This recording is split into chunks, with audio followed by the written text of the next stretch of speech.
Hello, everyone, and welcome to another discussion from the Unity Church of El Cajon.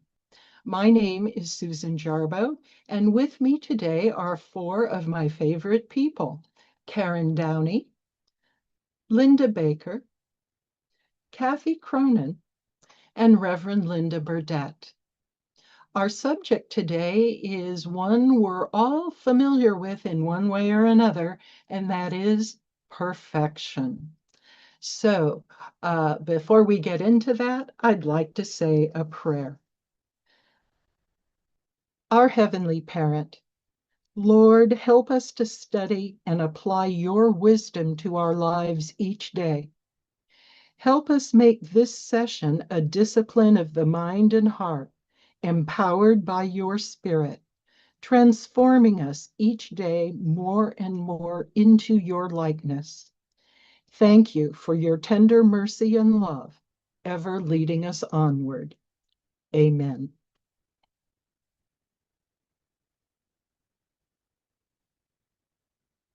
Many of you listening, and of course everyone on the panel, knows that I draw a lot of material from Richard Rohr, from the Center for Action and Contemplation. And on July 27th of this year, which was a Sunday, he had an article, The Heresy of Perfection. And I had never heard those two words hooked together before, heresy and perfection. So what he does in this article is dispels the long-lasting myth that our efforts to be perfect somehow make us more lovable or valuable to God. And so let's hear what he has to say. There is a common misperception that deeply distorts the reading of the scriptures and much spirituality. I call it spiritual capitalism, which centers around a common philosophy of I can do it, and I must do it, and I will do it. This is the mindset of early stage ego consciousness. It puts all the emphasis and total reliance on me, my effort, and my spiritual accomplishments. It has little active trust in God's grace and mercy. Unfortunately, the driving energy is fear and more effort instead of quiet confidence and gratitude. It becomes about climbing instead of surrendering.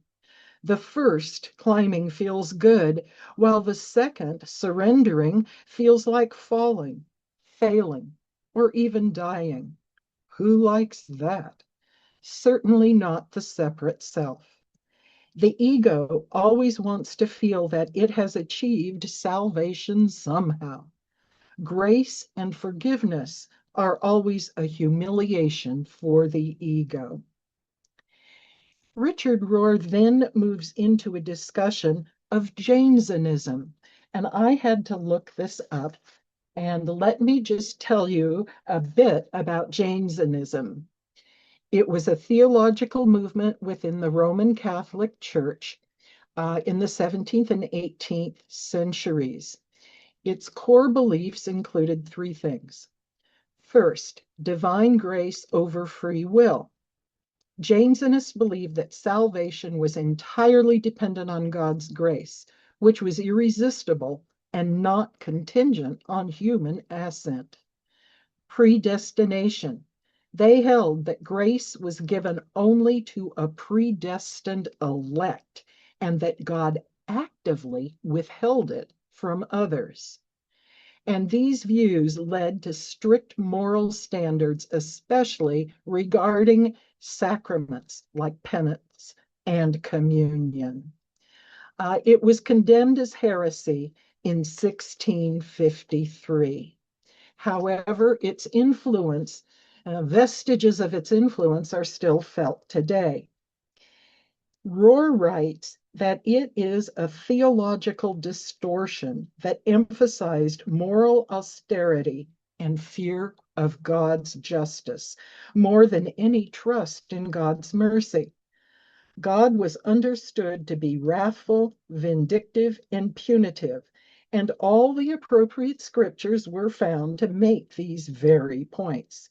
It's hard to find a Western Christian, Catholic or Protestant, who has not been formed by this theology.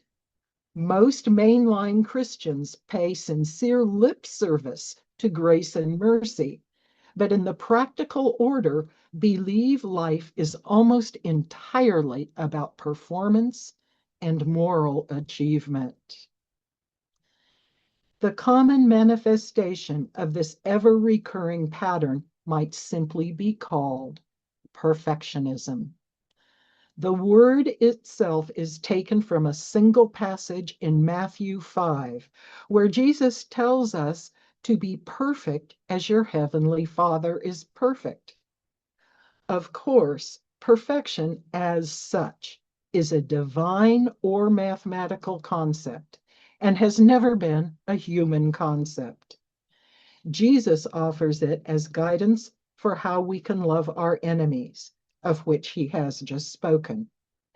He is surely saying that we cannot obey this humanly impossible commandment by willpower, but only by surrendering to the divine perfection that can and will flow through us. In other words, we cannot be perfect of ourselves, but God can.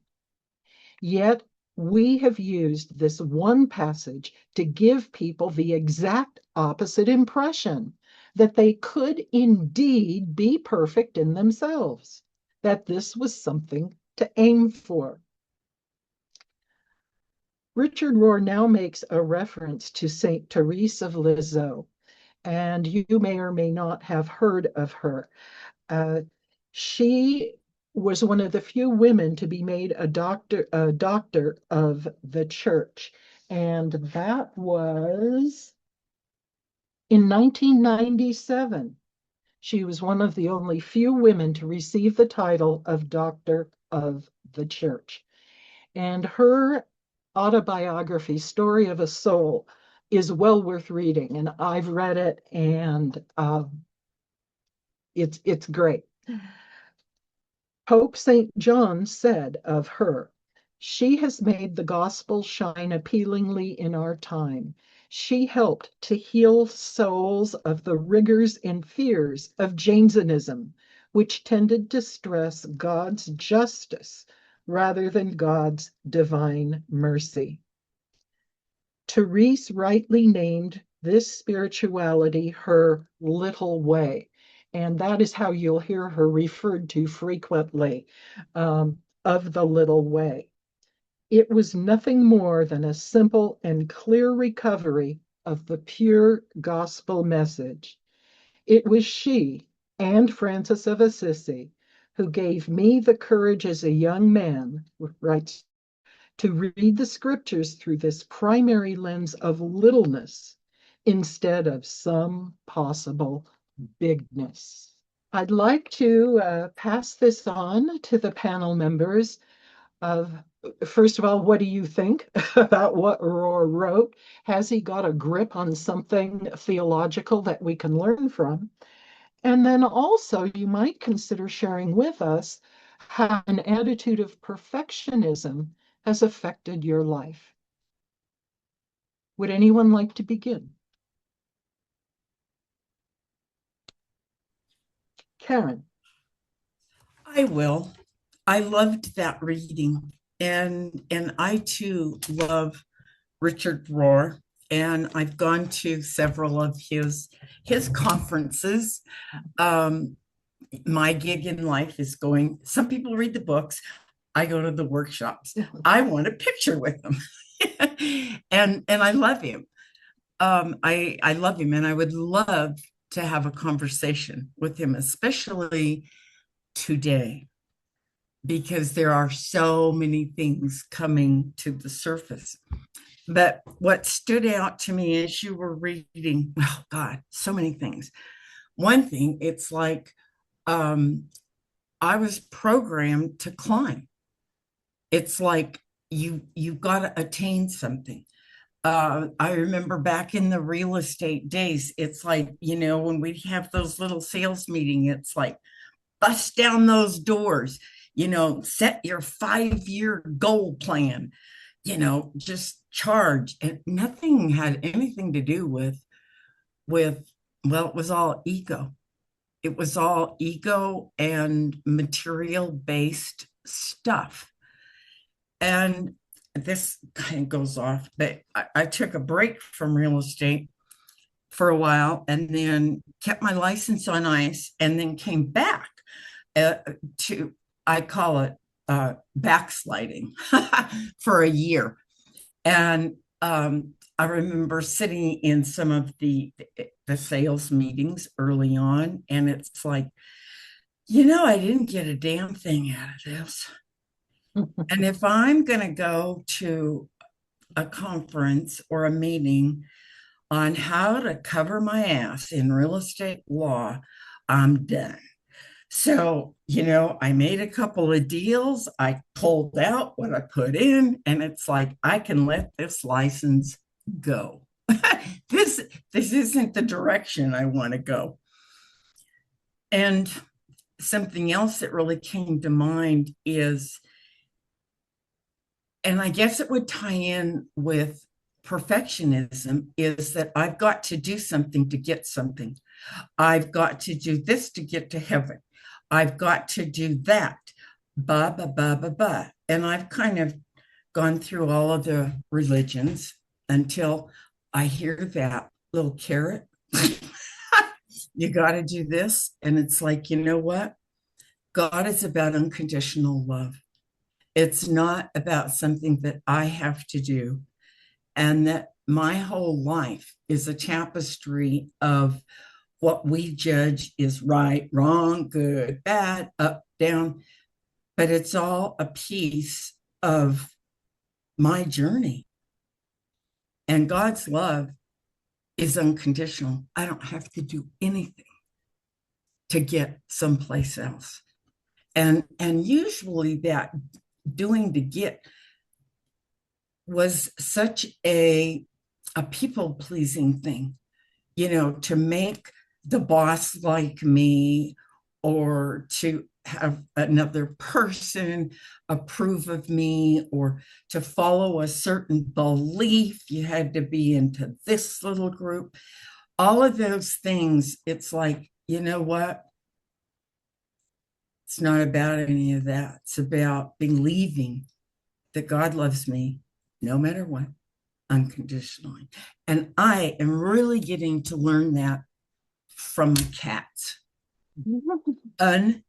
Unconditional love. And they show it to me, not necessarily me, but to each other. I get to witness what goes on in this. And it's like, wow.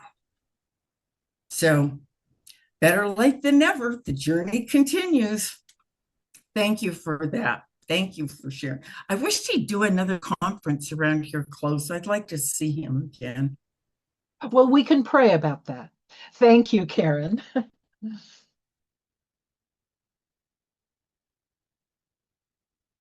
Linda? Yeah, okay.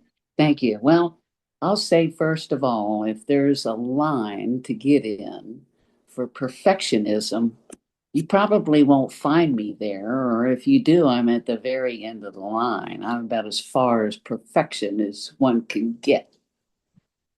That's my first point. As you were talking, and then as Karen was talking, a little book I read one time came into my mind. It was one by Paula Prentice. It was called Hope for the Flowers. Did you ever hear of it?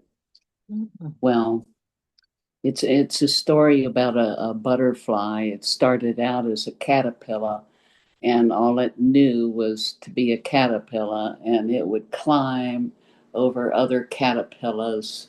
It was a tower of caterpillars, and it would climb over all of them, stepping on them to get to the top. And when it got to the top, it looked out, and there were all these other towers of caterpillars.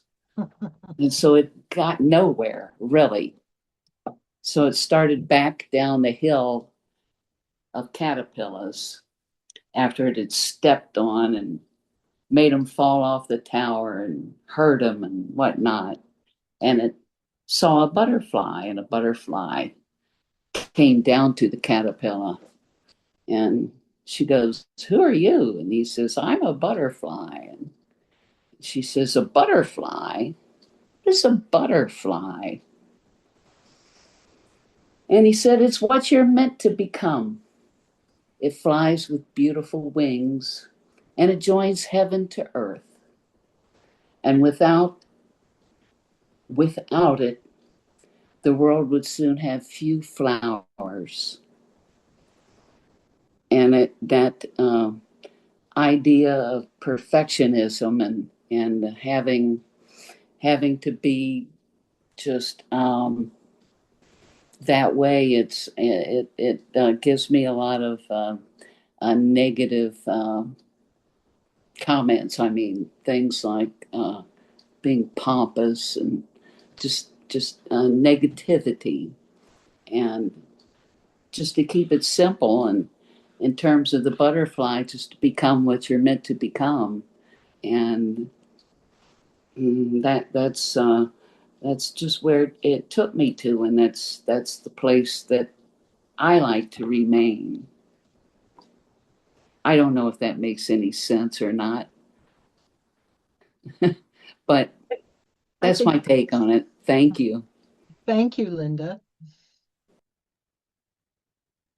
Kathy. Oh, thank you, Linda, about the caterpillar and the butterfly. And as you read this, I started to think about, who determines what's perfect? I always remember a person that I worked with used to say, I'm not perfect, and the only perfect person I know walked this earth over 2,000 years ago. So it's like, what determines is perfect? If I'm striving for perfectionism, who's judging that besides myself? And when I'm judging myself, it's my ego that's looking at that perfectionism. This is, I want to be perfect at this. And, it's sort of like, yeah, there's the perfect score that the Olympians get, the ice skaters and that. There's a measure to that. But, true perfectionism is just living in the moment and being loving. It's not about striving to be something more better, from that. Is like, if I'm striving, to do something perfectly, then what am I pushing off to the side and not paying attention to? It's like, it's got to be perfect. And so I think that's, I'm glad you looked up what it's a Genesis. It's like sometimes what we've been taught through the centuries, through the teachings, especially if you've been raised within a church, and the things that they're striving for doing that. It's like, this is what you have to do. The closest you get to God is you have to be perfect. Well, God's not looking. He knows who we are. He knows how he created. It's just the more loving you are, the more you raise that consciousness of self, and that's the closer rung on the ladder that you get to being perfect. And I think David Hawkins, on his zip coding, he classified people into zip codes, and it was like these different levels of consciousness that you sort of raised up. Is like when you're living in fear and anger, you're in this lower zip code, and as you raise your consciousness more, being open and loving, it's like that's where you strive to be higher. And it's like, so the closest I can reach on being perfectionist is loving what I'm doing, loving the people I'm around, loving, the God that's created me, and being in that loving, kind spirit. And I'm nowhere near that. So I'm getting through each day of being who I am and trying to be that most open. And so that's perfection. So for me, so thank you. Well, thank you, Kathy. And that's the point Richard Rohr is trying to make, that when we hear this command to be perfect, that it deals with our relationships with other people. It doesn't deal with every single behavior, that we manifest. Well, Reverend Linda, would you like to pull all this together? Somehow. Well, that's a tall order, but let's see what we can do. First of all, I want to refute Linda Baker. Linda, you are perfect. You are absolutely the perfect you, just as you are. And I think therein lies the lesson. I'm not supposed to be a perfect you or a perfect him or a perfect they. I'm just working on being me and being in acceptance that I also am as I am. I am an expression of God. God is expressing as me. And you. Seriously, I believe perfectionism is one of the most crippling things we can go through. And I've done a stint with that nonsense, so I'm speaking with authority. When I am perfect and being perfect, I'm afraid to take chances. I'm unable to try anything new. I can't express or be spontaneous. Everything has to be pre-planned and pre-organized, and I end up separating myself from the people around me because there's nothing natural about me. I am all about looking like this and sounding like this and doing like this, and there's no flow. And I have seriously cut myself off from feeling and expressing my divinity.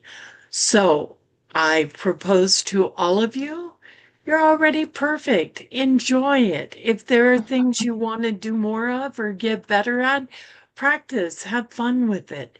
God could never love you more than you are loved now. You are an expression of all love, all light, all perfection. And I am honored to know each of you. Thank you, Linda.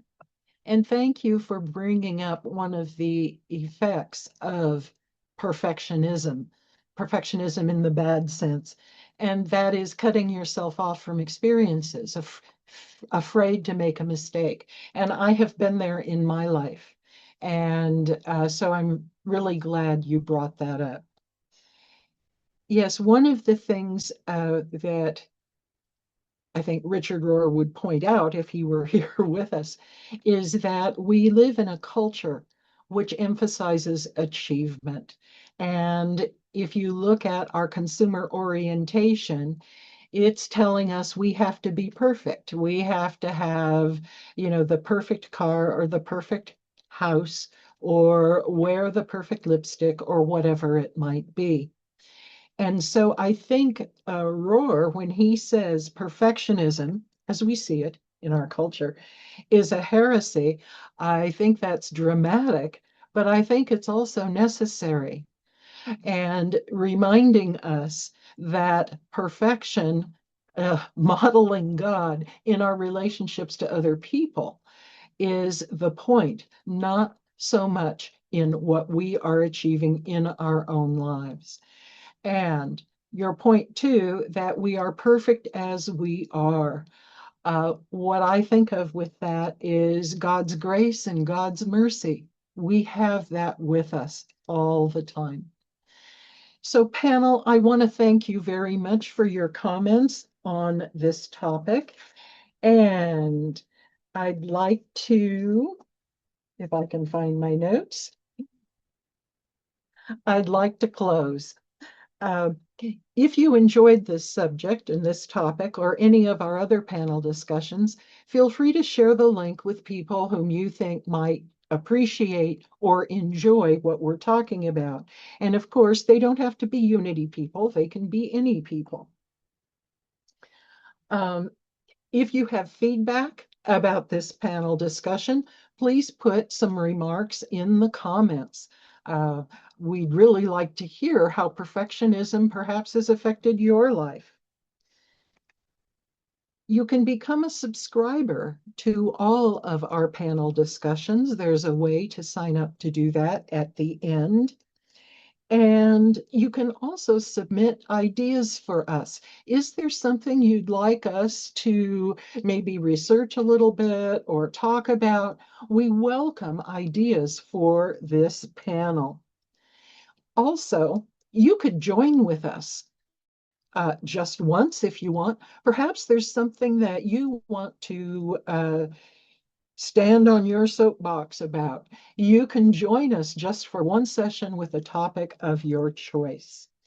And finally, at the end, there's ways to contact us and to contact the Unity Church of El Cajon. So thank you all, panelists, and thank all the observers here who have listened to this message. Take care, everyone. Thank you for joining us, and let's stay connected and grow in spirit. We are on Facebook. Search for Unity Church of El Cajon and follow us and like our posts. You can reach us on YouTube at Unity Church of El Cajon. Please subscribe to our channel, watch our videos, and leave comments which can help us improve. We are on the web at unityofelcajon.org. Email or call our church office to receive our weekly newsletters, which lists all of our activities and opportunities to learn and grow together.